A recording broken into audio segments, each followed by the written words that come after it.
کسی پر ظلم نہ کرنا. تو اسی طرح بہت سارے حقوق ہے جن حقوقوں کا ہمیں یہ خیال رکھنا ہے. اگر تم اللہ تعالیٰ کے حقوق میں کوتاہی کرو گے تو اللہ تعالیٰ معاف کر سکتا ہے.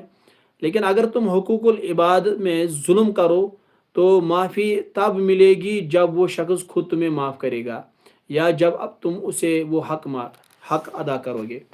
تو ہمارے معاشرے میں کیا ہے نا، بہت سارے ایسے ہیں نا جنہوں نے اپنی زندگی میں بہت ظلم کیا ہوتا ہے. تو پھر وہ توبہ کرتے ہیں. توبہ کیسے کرتے؟ ربا مجھے معاف دے، مجھے معافی دے. رب سے معافی مانگتے ہیں نا، لیکن جن کے حقوق انہوں نے کھائے ہوتے ہیں نا، غصب کیے ہوتے ہیں، تو ان کو وہ حقوق ادا نہیں کرتے.